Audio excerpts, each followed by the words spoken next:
Hi hello வணக்கம். நீங்கள் கேட்டுக்கொண்டிருப்பது power of yourself with பிஏபி Bala. Every Friday evening 7 o'clock நம்ம போட்காஸ்டோட புது எபிசோடுகள் ரிலீஸ் ஆகுது. அதை நீங்கள் மிஸ் பண்ணாமல் இருக்கிறதுக்கு நம்ம போட்காஸ்ட்டை ஃபாலோ பண்ணி எப்போதும் இணைப்பில் இருங்க. நம்மளோட அன்றாட வாழ்க்கை அப்படிங்கிறது நம்ம தினமும் செய்யக்கூடிய அந்த பழக்க வழக்கங்கள்ல இருந்து இருக்குது. நம்ம சந்தோஷமா இருக்கிறோமா இல்லையா அப்படிங்கிறது நம்மளை பழக்க வழக்கத்தை பொறுத்தது.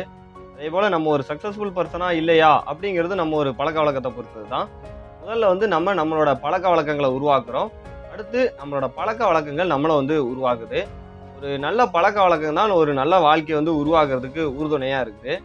நம்ம எந்த விஷயத்த தொடர்ந்து செஞ்சுக்கிட்டே இருக்கோமோ அந்த விஷயம்தான் நம்ம யாரு அப்படிங்கிறதே உருவாக்குது. இப்போ நீங்கள் செயலை தொடர்ந்து செஞ்சுக்கிட்டே இருக்கீங்க அப்படின்னா இந்த செயல் தான் நீங்கள் யாரு அப்படிங்கிறத உருவாக்குது. ஒரு பையனும் ஒரு அம்மாவும் ஸ்கூட்டியில் போய்கிட்டு இருக்கிறாங்க. போகக்கூடிய வழியில் ஒரு ஐஸ்கிரீம் ஷாப் ஒன்று இருக்குது. இந்த ஐஸ்கிரீம் ஷாப் பக்கத்தில் கொண்டு போய் அந்த ஸ்கூட்டியை நிறுத்துறாங்க. உள்ளே தன்னோட பையனை கூப்பிட்டு போகிறாங்க. நிறையா வெரைட்டி ஆஃப் ஐஸ்கிரீம் டைப் இருக்குது, நிறையா ஃப்ளேவர்ஸ் இருக்குது. அங்கே தன்னுடைய பையனுக்கு பிடிச்ச சாக்லேட் ஃப்ளேவரில் கோன் டைப் ஐஸ்கிரீம் வாங்கி கொடுக்குறாங்க. எனக்கு பிடிச்ச ஃப்ளேவர் வாங்கி கொடுத்தனால அந்த பையன் ரொம்ப சந்தோஷமாக இருக்கிறான். மீண்டும் அதே பாதை வழியாக ரொம்ப நாட்கள் கழித்து போகும்போது அந்த பையன் தன்னுடைய அம்மா தனக்கு ஐஸ்கிரீம் வாங்கி தருவான் அப்படின்னு சொல்லி எதிர்பார்க்குறான். ஆனால் அந்த அம்மா ஐஸ்கிரீம் வாங்கி கொடுக்கல. உடனே என்ன பண்ணுறான் அப்படின்னா, எனக்கு ஐஸ்கிரீம் வேணும் அப்படின்னு சொல்லிட்டு அந்த ஐஸ்கிரீம் ஷாப் கிட்ட போகும்போது கேட்குறான். ஒரு முறை தான் அந்த தாய் தன்னுடைய மகனுக்கு ஐஸ்கிரீம் வாங்கி கொடுத்தாங்க.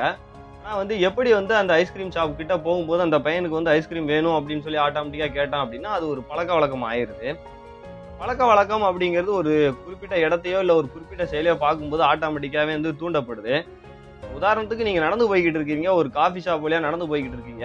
இந்த காஃபி ஸ்மெல்லே உங்களை காஃபி குடிக்க வைக்கணும் அப்படின்னு சொல்லி தூண்டும். நீங்கள் காஃபி குடிக்கணும் அப்படிங்கக்கூடிய மைண்ட் செட்டில் இல்லை. ஆனால் அந்த காஃபி ஸ்மெல்லே என்ன பண்ணும் அப்படின்னா நீங்கள் காஃபி குடிக்கணும் அப்படிங்கக்கூடிய நிலைமைக்கு உங்களை தூண்டி கொண்டு போகும். ஏன்னா நம்ம ஒவ்வொரு நாளும் செய்யக்கூடிய எல்லா ஆக்டிவிட்டீஸுமே ஒரு ஹேபிட்டாகவே மாறிக்கிட்டே இருக்கும். நம்ம எந்த விஷயத்தை தொடர்ந்து செஞ்சுக்கிட்டே இருக்கோமோ அந்த விஷயம் ஹேபிட்டாகவே மாறிடும். உதாரணத்துக்கு காலையில் எழுந்திரிச்சு தினமும் ப்ரெஷ் பண்ணுறீங்கல்ல, அது ஒரு பழக்க வழக்கமாக மாறிடுச்சு.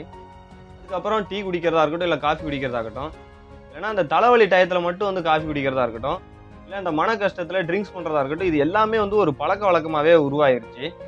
ஆனால் இந்த பழக்க வழக்கங்கள் எல்லாமே எப்படி உருவாகும் அப்படின்னா நம்ம செய்யக்கூடிய அந்த பிஹேவியர் எல்லாமே திரும்ப திரும்ப நம்ம பண்ணுறதுனால தான் அந்த பழக்க வழக்கங்கள் எல்லாமே உருவாகுது. எப்படி ஒரு பழக்க வழக்கம் தான் ஆரம்பத்துலேருந்து உருவாகும் அப்படின்னா, நம்ம ஒரு விஷயத்தை செய்ய ஆரம்பிச்சிருக்கோம். அதே விஷயத்த மீண்டும் மீண்டும் செய்யும்போது தான் அந்த விஷயம் ஒரு பழக்க வழக்கமாக ஆயிடுது. ஆனால் நம்ம எத்தனையோ செயல்கள் செய்கிறோம். ஆனால் எப்படி ஒரு விஷயம் மட்டும் ஒரு பழக்க வழக்கமாக ஆகுது அப்படின்னா, ஒரு சின்ன சின்ன தூண்டுதல்கள், ஒரு சின்ன சின்ன அந்த சிக்னல் தான் அந்த பழக்க வழக்கத்தை தூண்டுது. உதாரணத்துக்கு நீங்கள் காலையில் எந்திரிக்கிறீங்க, எந்திரிச்ச உடனே டீஆர் காஃபி குடித்தா நல்லாயிருக்கும் அப்படின்னு நினைக்கிறீங்க. காரணம் என்ன அப்படின்னா அது ஒரு தூண்டுதல்கள்.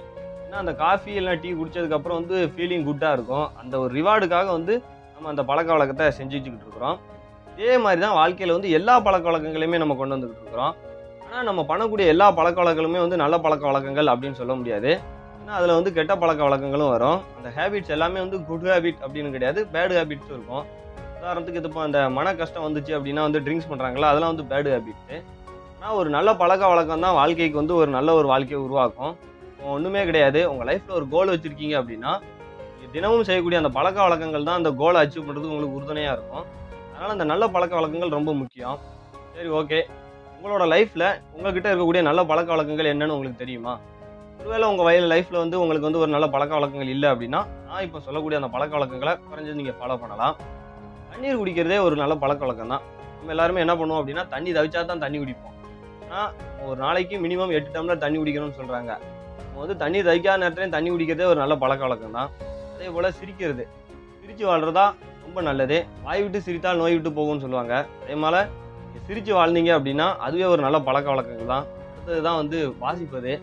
நம்ம சாப்பிட்ற சாப்பாடு இந்த உடம்புக்கான ஒரு சாப்பாடு. ஆனால் அந்த மனதிற்கு என்ன சாப்பாடு அப்படின்னு கேட்டோம்னா நம்ம வாசிக்கக்கூடிய அந்த வாசிப்பு தான் சாப்பாடாக இருக்கும். அதனால் நல்ல விஷயங்கள் நிறையா வாசிங்க, நிறைய புத்தகங்கள் வாசிங்க.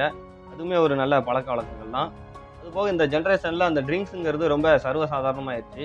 அதனால் முடிஞ்ச அளவுக்கு ட்ரிங்க்ஸ் பண்ணுறதை அவாய்ட் பண்ணணும். அப்படி அவாய்ட் பண்ண முடியலை அப்படின்னா குறைஞ்சது நீங்கள் குறைய அளவுக்கு ட்ரிங்க்ஸ் பண்ணுற மாதிரி நீங்கள் பண்ணிக்கோங்க. அதுவுமே ஒரு நல்ல பழக்க வழக்கம் தான். ஏன்னா நிறையா குடிக்கிறதோட கம்மியாக குடிக்கிறதே ஒரு நல்ல பழக்க வழக்கம் தான். அதே போல் தினமும் காலையில் சீக்கிரம் எந்திக்கிறது ரொம்ப நல்ல பழக்க வழக்கங்கள். நீங்கள் அதிகாலையில் தினமும் எந்திக்கிறத விட ஒரு 30 நிமிஷத்துக்கு முன்னால் எழுந்து பாருங்களேன். உண்மையில அந்த நாள் ரொம்ப நல்லா இருக்கும். ஒரு 30 நிமிஷத்துக்கு முன்னால எந்திரிக்கிறது உங்களுக்கு நாள்லயே வந்து 30 நிமிஷத்த எக்ஸ்ட்ரா குடுக்குது. அதுவுமே ஒரு நல்ல பழக்கவழக்கங்கள் தான்.